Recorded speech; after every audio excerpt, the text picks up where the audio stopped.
From WNDU, your breaking news and weather authority, this is News Center 16 at 11.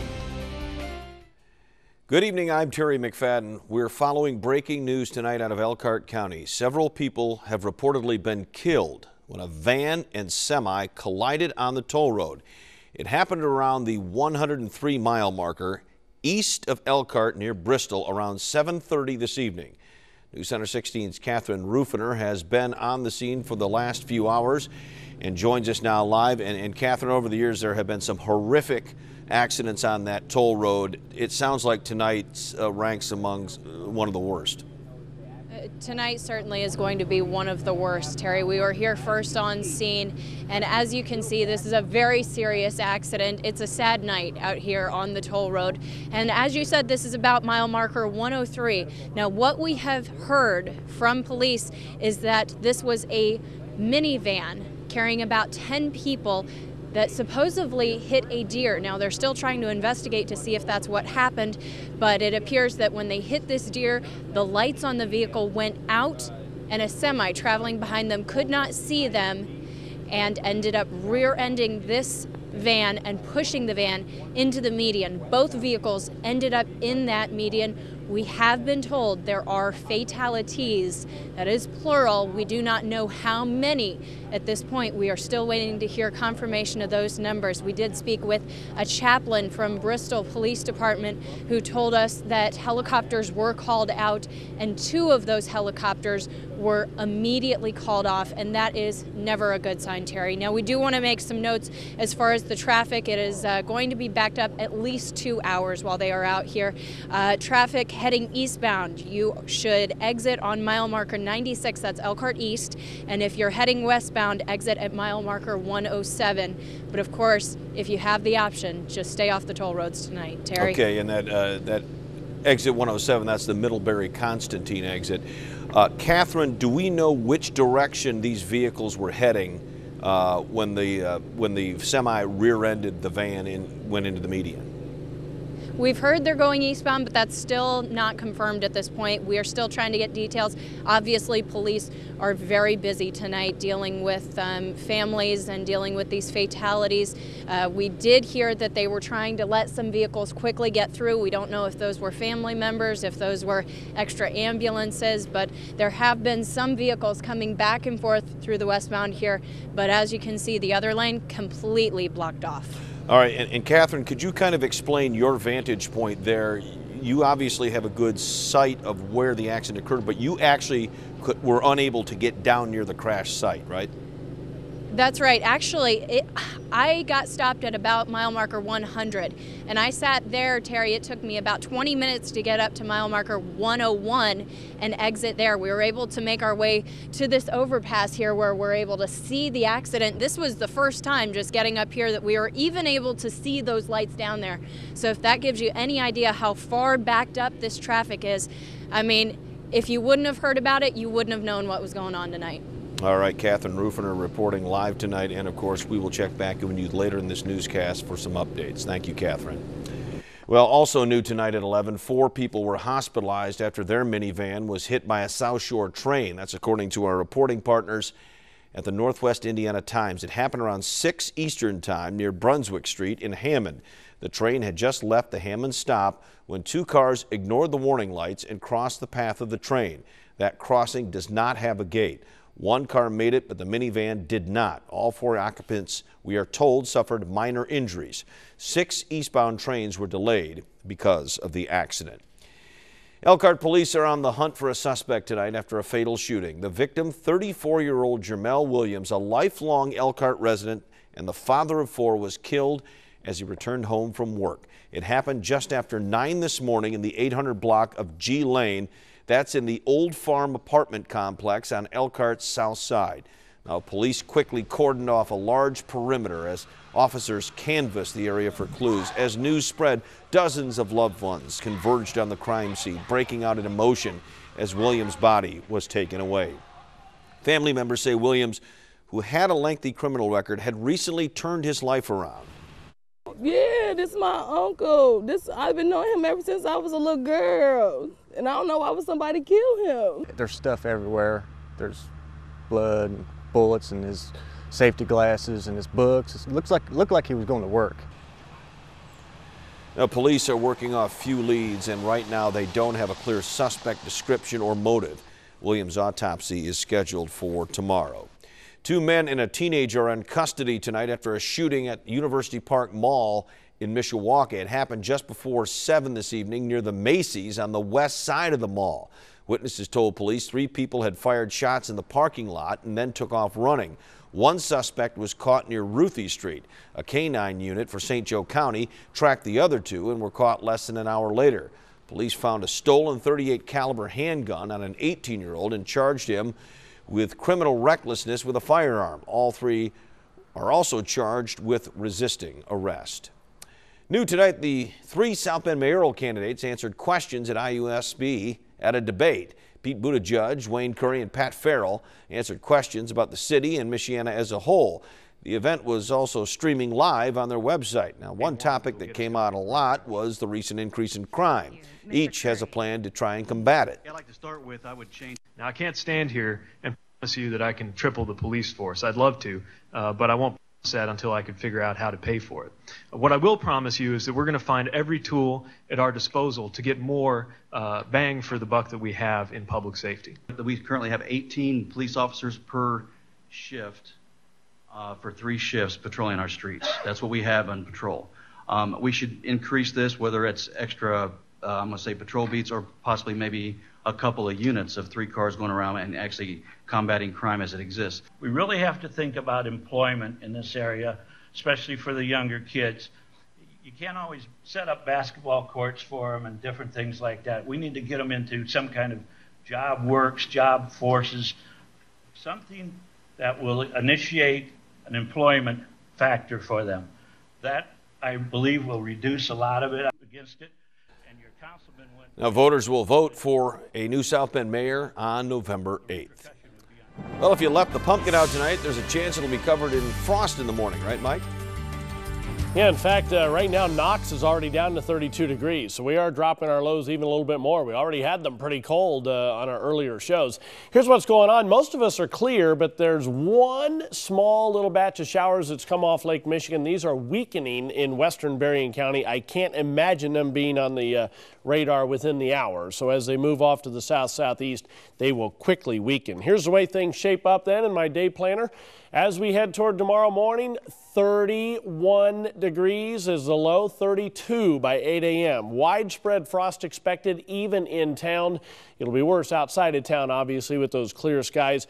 By 3 p.m., though, partly sunny and 52 degrees, falling back to 51 by 6 p.m. So definitely a cold start tomorrow morning, but a fall-like sunny day for the rest of it. I'll have my 7-day forecast, see what it looks like for the weekend coming up. Mike, thank you. New tonight at 11, a Union North school bus driver will keep her job for now after kicking a student off her bus for having a peanut allergy. Driver Kelly Carrico is an independent bus driver for the corporation and is required to provide her own insurance. Unfortunately, that insurance doesn't cover her if she helps the 6-year-old boy with the allergy if he goes into shock. So she stopped picking him up. Tonight, the board voted not to fire her. Brandon Lewis was there tonight for the decision. And Brandon, is this thing settled? Is it all over now? Not by a long shot, Terry. It's almost right back at the beginning. The driver and the corporation will now try to sit down and sort this all out. The board reserved the right to bring the termination vote back to the table if the negotiations don't go well. Meanwhile, this child's parents will continue driving him to school. This thing has got so blown out of proportion. The Union North School Board meeting turned heated at times as they debated whether to terminate its contract with bus driver Kelly Carrico. Carrico refused to transport a 6-year-old boy with a serious peanut allergy because her insurance doesn't cover her if she helps during an emergency. In the end, the board decided not to terminate her yet. Both sides, though, are very far apart. If we don't reach an agreement, we definitely will be looking at litigation. At issue is the requirement Carrico must pick up all children on her route. Child comes to her bus in a wheelchair, broken leg, paraplegic. You cannot say that she then has to transport that child with no mobility equipment, nothing else. There are too many situations that can pop up where all does not mean all, and we think this is one of them. I don't think there's a clearer word than all. when he tries to say that all is an ambiguous word, I'll challenge him to try to get a clearer word than all. All means all. There's also been a communication breakdown since this was tabled 2 weeks ago. The last 2 weeks we've heard nothing. What they wanted to do is meet only with my client, which at this stage makes no sense. As the child now goes nearly 2 months without bus service. Simply refusing to taking the child to school wasn't going to work. There were some concessions the school can make about perhaps aids, things like that, but eventually, you know, there's going to have to be a middle ground, and we both need to meet. And now there will be a lot of closed-door meetings to try to hash all this out. One option is to modify her contract to take out the miles she runs to get this child, or provide a bus aid to care for him en route, staying on the same route, although the parents tell the district they don't want this driver to remain as his driver. Third option, of course, is termination, which could come back again. All right, and is there a timetable to get this child on a bus? Not yet. Since the board voted not to terminate her, there's no requirement for it to come up again at the next meeting. If there are any modifications made to the contract, or if they do decide to go with the termination route, then that would be a public issue. But right now, no official timeline. And for the sake of all involved, let's hope that they can find that middle ground that they were talking about. Yes.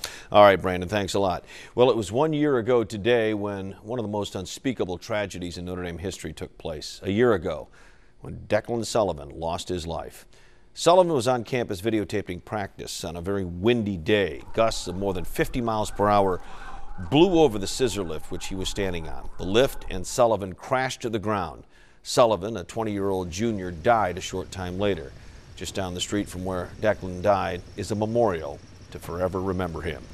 The Sullivans tell our Angelo DiCarlo that they don't blame Notre Dame for what happened, but that they do believe it could have been prevented. Together, the two sides are working to make sure something like this never happens again. An endowed scholarship has been created in Declan's memory. More to come on News Center 16. We'll head back to the toll road accident in Elkhart County and bring you the very latest. Plus, stock surge on news of a Euro debt deal, how it could affect the U.S. I'm Angelo DiCarlo. The high school football playoffs gear up into the sectional semifinals on Friday night. Penn will face Elkhart Memorial. We'll hear from the Kingsmen on the challenge of facing the Chargers coming up. And it'll be a frosty start tomorrow, but what about game time for those high school football games? I'll have my forecast for the weekend coming up.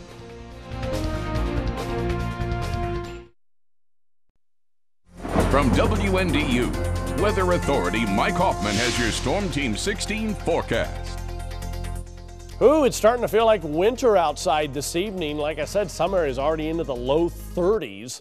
So we're going to be doing our winter forecast for this coming season. Next Tuesday, just before 6, we'll lay it all out there for you and let you know what we expect this winter to be like overall. Let's go outside right now, see what our Skyview 16 cameras look like. It's mostly clear across Michiana except for a couple of showers in Berrien County. We'll show you those on live Super Doppler, although they are weakening. 36 degrees right now, relative humidity 85%. Winds are calm, perfect chance for frost. Clear, calm conditions definitely lead to that. Here are the current temperatures across the region, and it's 34 in Plymouth and Winnemac, 32 in Knox. Everybody is in the mid-30s, though, so we are all going to see a frosty morning tomorrow morning. Here's the way things shape up at this hour then on the satellite radar combination. And you can see the showers that we saw earlier today. We saw a couple of spots in the afternoon as well. And there's one little area we showed you earlier on live Super Doppler, just a small little speck along the shoreline of Berrien County. Those will be gone within the half hour.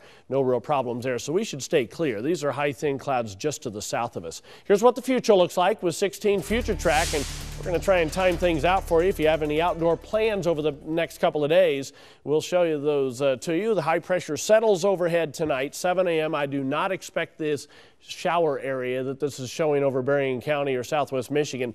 If anything, it'd probably be just north of our area, right along the lake shore. So none of that tomorrow. We're looking for partly to mostly sunny skies through the day. There's 1 p.m.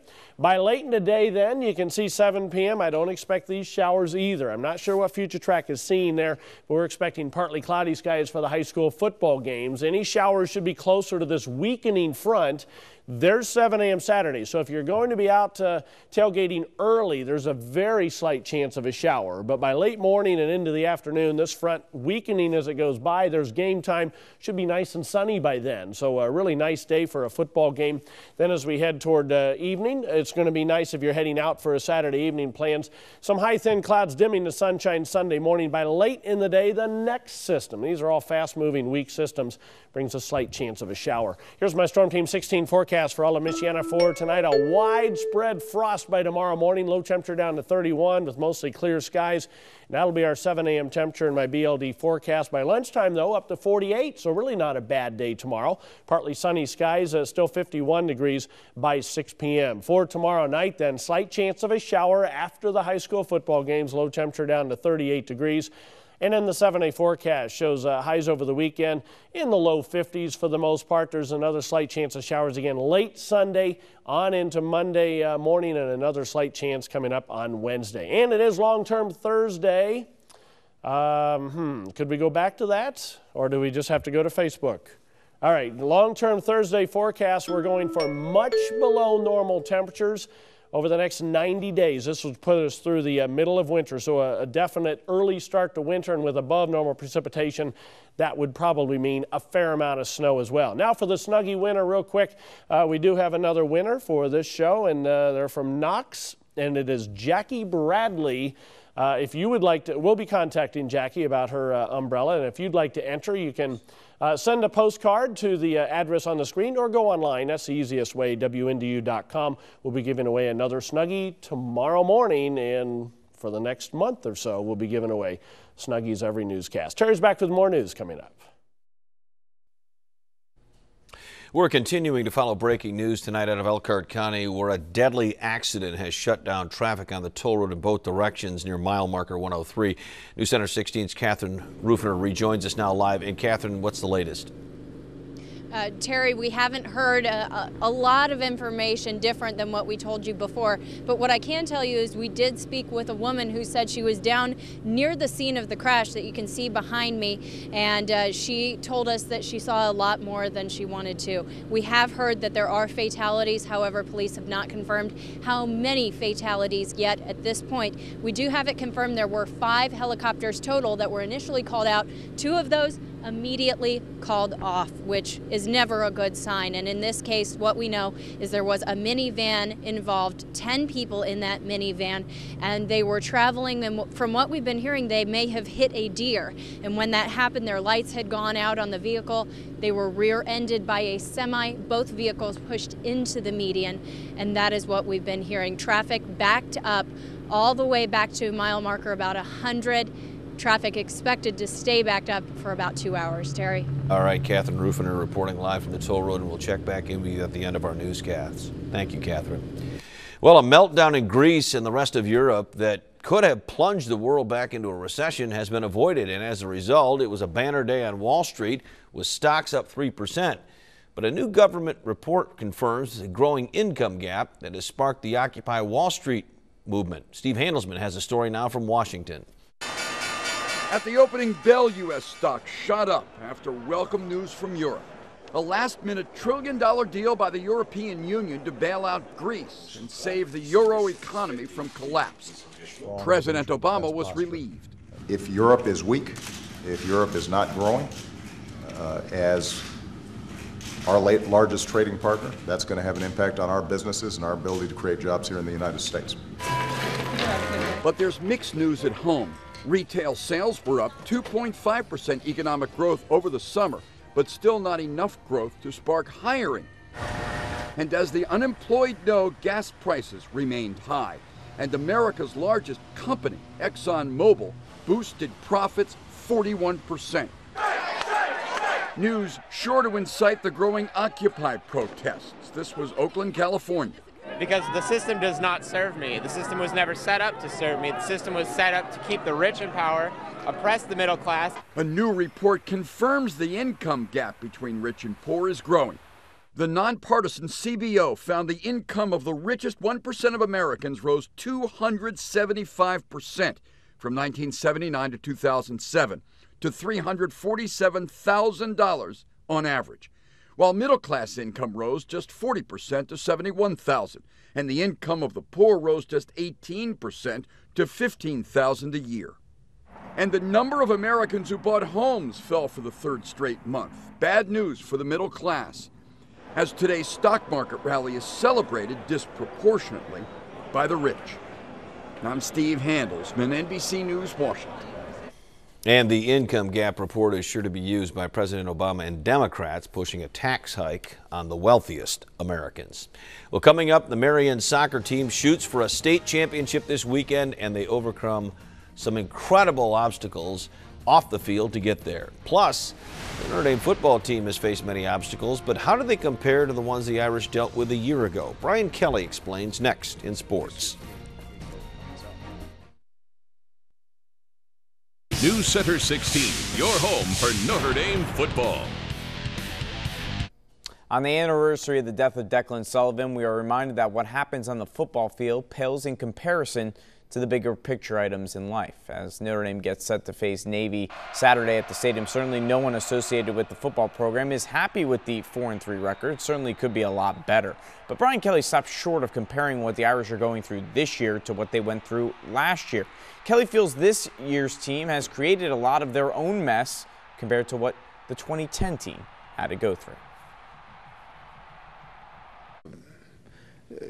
You know, adversity, I think, means a lot of things to a lot of people, and we can throw it around, the term. I think last year's team overcame adversity. This year's team needs to overcome itself. I mean, they got to play better consistently. So, you know, adversity to me is a bigger picture. We had adversity last year. This year, our guys need to just play better football. Notre Dame and Navy kick off at 3:30 Saturday at the stadium. The Irish have lost 3 of 4 to the midshipmen, including 2 in a row. Navy's never won 3 in a row in the series. Penn football team puts its undefeated season on the line tomorrow night at Free Field when the Kingsmen host Elkhart Memorial in the 5A sectional semifinals. Penn enters the game as one of only 2 10-0 teams in all of Michiana, but they realize that record doesn't amount to anything if they don't win tomorrow night. It's a huge game. I mean, you know, you can't make a run for state without winning the semifinal of the sectional championship. So, you know, we're really focusing on Memorial right now, and we're really hoping to come out with a win. Well, it's all about the Memorial game. That's the only game you have to worry about, and they're a great opponent, and we've got to be ready to play because it's all about the Memorial game. It's a huge game, and we got to be ready for that game and that game only. Memorial's 5-5 in the season after beating arch rival Central last week. Kickoff tomorrow night is set for 7 p.m. at Free Field. The winner faces either Goshen or Carroll in the 5A sectional finals. Well, 10 months ago, Marion girls soccer coach DJ Charmat suffered a stroke, but it couldn't stop him. Saturday, Charmat leads the Knights into the state championship game for the first time in school history. The task for the Knights won't be easy. They'll face an undefeated Providence team that has not given up a goal all postseason. But for Marion, they've gone through every obstacle on and off the field, and now they're looking to make school history. It's incredible. This is the first time a Marion girls soccer team has ever gotten this far. So to be the first and to experience this, especially your senior year, going out with a bang. So it's amazing. It's very exciting. I mean, getting it to the finals for state championship. It's big for the school, for the girls are all excited. They never done it before. The previous teams, they got as far as semi-state. But this is the first time to go to the full ride. Texas Rangers are closing in on their first World Series title in franchise history. They're leading the Cardinals 7-5 right now in the 8th inning of Game 6. They lead the series 3-2. Adrian Beltre and Nelson Cruz hit back-to-back homers in the 7th to give Texas the lead, but the Cardinals right now have bases loaded in the 8th inning. We'll check back in with Catherine Rufiner live at the toll road right after this. And finally tonight, we want to update you on that breaking news that we've been following since the beginning of this newscast. Several people are reportedly dead after a van and semi collided on the toll road in Elkhart County. News Center 16's Catherine Rufiner has been on the scene all night. She joins us once again. Catherine, have we learned the number of fatalities? Terry, we have, and let me tell you, this is one of the worst accidents that I have ever reported on. 7 people confirmed dead at this point. 2 more taken by Life Alert helicopter. 2 more also taken in ambulance. Here's what we know at this point. A minivan carrying 10 people was traveling east on the toll road back here when they hit a deer. And we have been told by some sources that the minivan's lights went out and that they were hit by a semi behind them. We're showing you some pictures from an eyewitness reporter who is down here who has sent these photos to us. Her name's Melissa. Now, that semi hit the minivan into the median, and both vehicles then flew into that median. And in the second photo here, you can also see a stretcher there in the background. Obviously, many crews out on scene tonight. Westbound traffic has started to move again. Very slowly moving westbound traffic at this point. Eastbound starting to crawl at this point as well. Traffic is still expected to be backed up for about 2 hours though, Terry. All right, Catherine Rufiner reporting live tonight from just a dreadful scene on the toll road. And we will have much more with updates on WNDU.com and, of course, 16 Morning News. We'll see you tomorrow night.